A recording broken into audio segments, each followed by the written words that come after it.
And this time around, we're going to be talking about this massive EV industry in China. Which is electric vehicle for all of you that Yes. don't know. So first, what we have to talk about is a particular brand, okay, of Chinese EV, which is called Weltmeister. Okay? Is that like a guy that goes around delivering welts to people? Well, punches people? You know what I mean? I'm the Weltmeister. I give welts. No, it's just a Chinese. The Chinese founder wanted it to sound German. That is the dumbest name I've ever heard. Well, I think he's quite not smart about it. Why? I mean, That's what I just said. yeah. I mean, he's smart but not smart. Okay, why? Okay, first of all, brand recognition.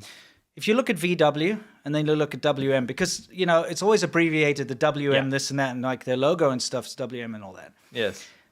If you look at the VW and WM, it almost looks like a mirror image, doesn't it?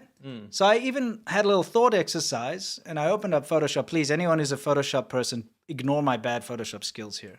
But I actually just erased a little bits of that, and doesn't it just look like you're looking at a reflection of VW in the water? When will my reflection show me who I am inside? Because what I am inside is a copy of VW. Yeah, so, I mean, I think he probably did that on purpose. Yes. I'm pretty sure he's like, VW, because look, BYD took BMW. Man, they tried so hard to distance themselves from that. Remember in the beginning, it was like, it was just BMW. Yeah, and their logo was the BMW logo. They weren't trying to hide No, it they just took the one line out. Yeah, it was nuts. And so- it was the worst shit you've ever seen in the cars. So bad. Yeah, so bad. So, I mean, obviously he did this because he wanted to get that, like, German mark recognition, right? Yes. He wanted people to, like, take a glance and say, oh, it's a VW. You know what I mean? Mm-hmm. But it's a WM. This is what we think. I think, but as an educated guess. That's what I'm saying. Yeah. Very educated. Yes. Highly educated guess. Exactly. Burn your dreams. Thanks, Burn your Gilbert. That's my favorite one so far. Because Yeah. We know. Continue. Okay. So anyway, this Weltmeister. Okay. Weltmeister. Yeah, exactly. Weltmeister. I'll give you welts if you don't buy this car. Exactly. They were one of the newest Chinese darlings, which sold, I think they sold the most amount of EVs in 2019 or something. Okay? They were one of the hottest brands. In the Chinese, literally. In the Chinese market, okay? Shit, I can't. I'm trying to be serious in this. Okay, so I just wanted to show you just a quick little reel of some of the things that were going around. I'll get us out of here. Let's take a look. One of the most talked about electric car manufacturers in China. They are about to release a Tesla Model 3 competitor for $24,000. And it's actually pretty good. Have legacy automakers already lost the EV battle? This is the Weltmeister EX5Z. With this, the WM Motors W6 AVP system, that is autonomous valet parking. Now, this kind of system is available in other cars, but I believe that this is one of the most, if not the most advanced system that we've ever seen on the channel, and perhaps the most advanced system that's available for sale today. Good morning everyone and welcome back to the vlog. In today's episode, we are going to be reviewing the Weltmeister W5. The Weltmeister W5. Okay, so it got a lot of media. Yeah, no, I mean, all the usual sort of... now, listen, I don't want to cast any kind of, like, bad aspersions on these people. No, this is about showing how much hype there was. Yeah, when you are, like, an EV car guy or an EV fanboy, you're going to jump on anything that comes out that's EV. Of course. All right? So this Weltmeister was being passed around, started to sell in places like the Philippines and other, places around the world. Countries. Yeah, developing Mostly countries. developing countries, right? But the thing is, they were putting out all these figures that, we've sold so many, we're doing so well. Everyone's like, they're going to overtake the market. They're the does future. That sound familiar? Yeah, it's always like that. They released this concept car over here, the Maven. And of course, looks like shit. Well, I mean, the thing is, for most people, they probably look at that and they're like, ooh, high tech. I'm sorry, as a car guy, that looks like a bad word. Thing is, this is just like a completely fake car. It's just a concept car. It's not real. Yeah. Their actual real cars look very crap.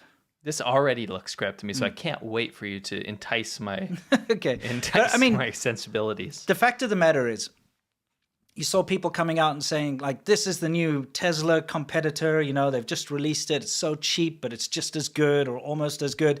And you can go check. There's tons of reviews and all these Inside EV channels and all this crap out there. And they're all praising Weltmeister. The lights stretching down that are not flush with the line on the hood is truly bad design. Yeah, okay, sure. It's bad. I'm just Like, wondering aesthetically. who they copied it from. Who? I just wonder who they copied it from, yeah, because true. they didn't come up with that. I'm sure. Like the bonnet. I think it's bad enough the that they bo- did. The bonnet of the bonnet of this is a copy of.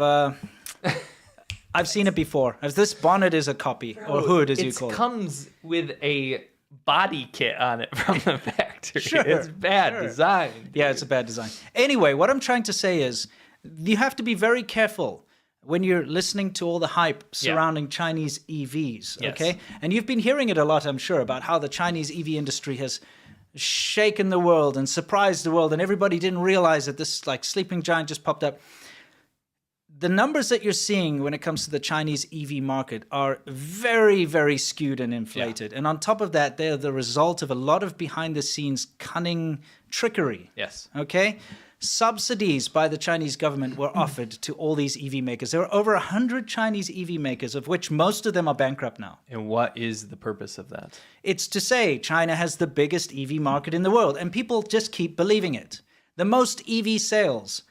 Look, sure, they've got the most EV sales, but that's because they've been selling the cars to themselves or registering them and leaving them Or to rot dumping in a them in field. other countries. Yes, dumping them, or these ride-sharing programs that they basically gave them to them for free, and they were being subsidized from the government, so it didn't matter. In fact, there are actual cases of these EV companies getting paid, say, let's just say it's like $20,000. The government says, we will pay you $20,000 for each car you make. So the EV manufacturer produces a car for like 10,000, like a real cheap piece of crap. Takes the 20,000, then they register that car, chuck it in a field, and then they've made 10 grand on each car. So they just pump them out. Yeah. They pump them out because they're actually stealing money from the government subsidies. Right. This is not something I've made up. This has actually happened. There Yeah. are cases of it, and you can go read up on it. But what happened then is you have this massive amount of sales data saying that China has the most EV sales in the world and all that. And of course, with a large population like China, you would expect that anyway. But it's a lot of it fake and false. It also corresponds directly with the Green Initiative in China, where they have been duping the rest of the world into, or at least giant influential politicians / organizations. Yeah. To think that China is leading the world in green technology, and they're the ones that are driving the reduction of CO2 and the fight against global warming, when they keep increasing it. Yes. And then expect the rest of the world to fall in line and decrease on their behalf. Pretty shocking how far and scary that goes. Yeah. So let's talk about Weltmeister now, because if you were to watch a video about Weltmeister, let's say a couple months ago, you would have continued to see this praise about how this upstart, like kind of new, it's one of these new Chinese EV companies. One of the three dragons. Yeah, one of the four dragons. I Four think it was. dragons. It's taken on the world. It's like all old manufacturers like Audi and all the established GM and stuff have to worry. They've lost Weltmeister's proof that they, falling behind, all that kind of crap, right? Now let's just talk about the reality of the situation, okay? First of all, the quality of Weltmeisters sucks. Second of all, you've got a lot of cases, like as you can see in the background here, of Weltmeisters just spontaneously catching fire. Okay? That's not what you want. Let's see. Got These are all videos from people in China. Yeah. Here's a Weltmeister just... It looks like a Jetta. Yeah, look, obviously they take a lot of inspiration from other cars. Yeah, inspiration is the right word. Yeah. But okay, these are Weltmeisters catching fire. But that's okay. That's something you would expect. I mean, I've done a couple of videos on Chinese EVs catching fire and burning. It's not uncommon, especially when you've got such a large amount of EV sales in China. You're going to see the percentage of these spontaneous combusting things go up and up and up. Okay. That's not the real reason. We're not talking about them burning to the ground and their bad quality. We're talking about the fact that they're bankrupt. Oh. Okay? But they kind of silently went bankrupt. What a tasty treat. People only started to realize that they were going bankrupt when the apps, because all these fancy Chinese EV cars, they've got apps. Yeah. and you like Proprietary one. connect to your car. Yeah, it's all proprietary, and you connect to your car with it. That's how you unlock your car. That's how you use certain features. You can see inside these Weltmeister dealerships how they're all like empty and stuff now. Ooh, Yeah, and just deserted. There's nothing there anymore. I hate that logo. Yeah, it sucks. Anyway, they started to realize that their apps weren't working anymore because they couldn't connect to the Weltmeister servers. And even the websites were down or That's like definitely sluggish. gonna imagine you can't connect and you're like, Yeah, exactly. Oh no. So yeah, we have a situation where like I said, the apps in the cars just weren't working because you need them for all these fancy things, and that just shows you that the company is obviously struggling. Yeah. Because look, I'll show you. Here's a little screenshot from one of the apps. we saw it. Anyway, the fact of the matter is, when your app for your car can no longer connect to the Weltmeister servers, and you suddenly can't use many of the features in your car, well, then you got to worry. You do. Because not only is the company going under, Yes. and tons of people, by the way, tons and tons of workers have unpaid salaries. The factories are kind of running at a loss or dead. They can't produce parts. So people want to go in and service their car. They can't do it anymore because the parts don't exist. The company finally did file for bankruptcy behind closed doors. But like I said, people only found out when they couldn't use their apps and stuff. It's kind of like the property companies. Like, there's these big ones that you see, like Evergrande and stuff. There's a lot of, property-related things that go under that you don't hear about. Yeah. Right? And they're like kind of domestic things in China that get covered up, or people find out way later when they don't get their loans back and stuff. Yeah, exactly. Yeah. And it's kind of like that. They wait until the very last second. I think this is indicative of how the Chinese government operates, period. Yes. They'll wait until the last second before there's just people are at their wits' end, before something's about to boil over, before they even do anything about it. And the thing about Weltmeister is they were completely bankrupt, and then they tried to list on the American Stock Exchange to get investors. Yeah, so they did, just so we get the timeline right, so they were already in financial trouble. Massive fund. They already were bankrupt. But they had successfully buried the story, probably, Yeah. in our opinion. And they went to the U.S. and then filed to list publicly as a public company. There's I don't know what it's called, but there's a way where you can do a reverse listing or something. There's something fancy you can do. So this was to attract American investment. Yes. And that's something I'd like everybody to take away from this, is when you see these investment opportunities in China, you have to be incredibly careful, because in this case, they didn't go through. The company publicly went bankrupt in China before the filing could be complete. Oh, thank goodness. Yeah. But if they'd not gone publicly bankrupt and managed to keep the story under wraps and publicly listed in America, do you know the amount of gullible American investors who would have invested? No offense, but my country has a massive problem with people willing to overlook the serious risks, buy straight into the Chinese propaganda and go straight for it. And you can see it at every facet. You can see it with retirement funds. Yeah. You can see it in politicians in the U.S. believing China about environmental, green technology and signing cooperative bills because, it's for the greater good of the earth. Meanwhile, they let China declare war on the U.S. China's basically declared war on the U.S. in a way. Yeah, in many ways. At least from an information war perspective. And then we're supposed to, in America, keep buying into their investment schemes and be like, everything's totally fine. Yeah. People continue to do this. They do. So you're right. Like, I think this would have attracted insane. Look at NIO. And NIO listed publicly. Yeah. And this kind of thing has happened before with other EVs that have gone bankrupt and people have invested from America and lost all their money. And the stupid thing is that if you were to go search Weltmeister, like let's say one day before they publicly declared bankruptcy on the Chinese, in the Chinese internet and stuff, if you were to search it, all you would find are all these praising videos out there. Like I showed you a couple of clips, all these people like, this is the next big thing. And in some of those videos, they're literally like, this is the future. In 5 years, Weltmeister is going to be bigger than all of the established brands and things like that, right? Imagine you're an investor and you like, see this thing. Oh, this new Chinese EV that's selling incredibly well in China is about to list in America on the American stock market. You're like, yeah, okay, let's do some research. And the only things you can find online are these positive puff pieces. You see how this works? It's from an authoritarian country with one of the lowest ratings of press freedom in the world, where China can control every single piece of information that goes in and out. Yeah. They do, and they do it well. Yes. So imagine you're reading a curated image of all these things where you're actually putting your hard-earned money. You're from a country with a high-trust society that Yes. you know you can read something and have a general sense of being able to suss it out if it's real or not. Yeah. And you're reading false information that has been curated and fed to you, and you blow everything on it. Yeah. Imagine you dumped a huge portion of your investment money or your savings into Weltmeister. There's financial advisors that do that Yeah, for people. they do it for people. And the thing is, okay, here's what would have happened to your money if you had invested in Weltmeister, is they would have stolen it because they were in so much debt. They wouldn't have used it to try and fix their problems. Yeah. They would have stolen it. And here's proof.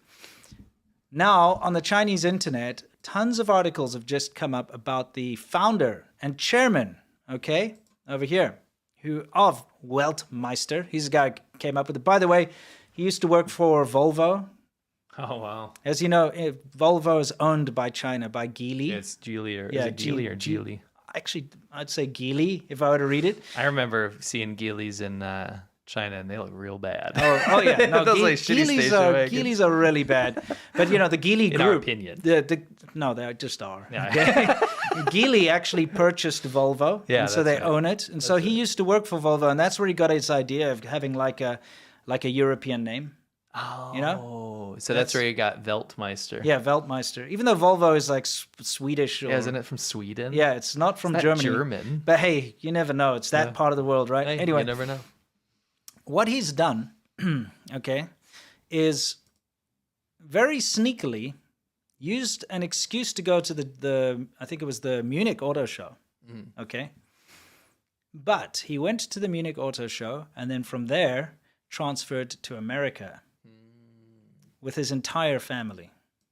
So his entire family is in America right now, including him. And here's just a Google translation of one of the articles. People familiar with the matter said that the Weltmeister, Which translates to Weimar. Weihmacht or whatever. Anyway, Chairman Shen Hui and his family have moved to the United States, leaving a debt of nearly 40 billion. Okay, so 40 billion, I'm guessing RMB, in unpaid wages, Yes. in debt for factories and parts and all this kind of stuff. Right. And so let this be a warning to everyone out there who's thinking of investing in the Chinese EV market or just in these Chinese tech startup companies and stuff. This is usually the outcome eventually. They'll hide the truth for the longest time and keep taking investment money. And then when the chips are down, they flee to the United States with their family, use their ill-gotten gains to escape and leave debt behind and leave everybody in the lurch. You know what I mean? So just wanted to put that out there. Yeah, cool. So that's, by the way, this is the start of, I predict, a huge kind of knock-on effect. That's in what I was the going to Chinese ask EV you. What do thing. you, like, this is a one drop in a massive pool. Well, I mean, 40 billion yen in debt, and I know. There are hundreds Yeah, I know. of these Well, companies. no, look, there were hundreds, and they Yes. keep falling. I'm just devil's advocating. Yeah. In my estimation, the big companies like BYD, which are pretty much just state-owned companies. Sit backed at least. Yeah, state-backed and state-owned, let's be honest. Like, they've obviously got fingers in there. They will survive no matter what, because the Chinese government will not let them fail. It's a Just like lifeblood, Huawei, right? you know? They will refuse to let them fail. But some of the smaller ones probably going to fall by the wayside. Yeah. And right now in the EV market in China, I think you're seeing BYD, XPeng. Kind of I can't believe that's one that took off. Yeah. Remember Zatye? Yeah. We always used to make fun of like these Chinese car manufacturers, but we're starting to see them in Western countries, and it's pretty shocking because from what we've seen personally in China, the build quality is really bad. It's very bad, yeah. And then there's like Neo and maybe a couple others. They might survive, but I think you'll find it's going to reduce down to just a couple of players. Yeah. And burn your dollars. yeah, burn your dollars. And again, the fact that the EU has decided to start to look into this whole subsidy thing. That's what I'm worried about in America. Yeah, true. You know what I mean? I'm worried about America kind of falling because the EU and Australia and all these countries have already kind of bought into this thing like, yeah, okay, we don't like China's human rights abuses, but we're going to buy their shitty cars. Yeah. And with bad safety standards and stuff, because at least we're not contributing to global CO2 emissions. Yeah. You know what I mean? Which is absolutely not It's a true. huge Ponzi scheme. Yeah, it is. Another thing is, because China's had such a huge amount of sales and so on of EVs. Everybody looks to them as kind of like a world leader in Can EV. you make this big? This is boring to see. Sorry, it is boring. In EV technology, which is not the case. Oh. You know, you can still look to Tesla for that, and other companies like Rivian and Lucid and stuff like that. But if you look at the Chinese companies, and this is something I say, you just because you do something a lot doesn't mean you're good at it. Does that make sense? That's not true at all in China. Yeah. It's like It's literally how it works. Yeah, in China, it's like, oh, we have the most green technology, yes. but it's all junk. Yes. We have the most patents. Yes. We have the most research papers. By the way, you can patent anything you yes. want. You can make research papers all you want to with AI. Yes, and I can make a fresh air burger Yes. and patent that, You can. but it doesn't mean it's real. No. Okay, but the thing is, Air. You can't make that in China. actually, you could probably make something edible out of the air there. If you compress it or something. Probably. You know, you compress the air, Probably. get some carbon or something, Yeah. add some flavor. Anyway, no, I mean, look, I don't want to sound too condescending here, but at the end of the day, when it comes to just having the most, like they love to tout this, the most high-speed rail, the most amount of high-speed, where is that? I got to throw that in there, the train thing. Just because you've got the most doesn't mean it's the best. And the technology wasn't even developed in China. All the technology for the trains they have, you know, it's foreign technology that's been either licensed or copied, etc. But people think, oh, wow, the most amount of high-speed rail, therefore the best. It's not the case. Just like I said, you can make the most EVs, doesn't mean it's the best. You can make the most chips. You can make the most anything. Doesn't mean they're the best. Absolutely. So, oh, we've got the greatest sales of French fries, but your French fries suck. Doesn't matter just because they're cheap. They're like raw, They're soggy. just cheap and people buy them because they have to. Yeah. You know, Yeah. they can't afford anything more. Doesn't mean they're the best. Anyway, you get the point. So that's why I think we're going to see a massive downturn in the Chinese EV fields. Today we're talking about brutal schools. So you'd have like Head Boy, and I guess he'd be the... That sounds real bad. It sounds so bad. We used to still get the cane, you know, like we'd get whipped with like... I forgot you're like 150 years old. I got in trouble for chewing a Tic Tac. Like a lot of the schools in China are just an absolute mess. It's like chaos. Isn't that such a China scene? Look at the freaking sky is the great gray and buildings horrible. and the empty construction with a crane. Yeah, It's exactly. everything. Yeah, it's like got the like ghost city building that'll Yes. never be completed. Yeah, like yes. if you did any sports in school, you're already a better like soldier than any of these kids that do this military training are. Like all of this is a charade. Yeah, this is nonsense. They've been showing this stuff around. This is some of the funniest stuff I've ever seen. Yeah. Don't teach kids to hate, especially don't teach them to hate a specific nation or race.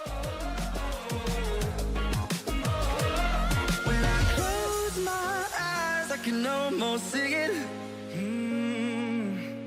When I take a breath, you fill up my lungs. And if my mind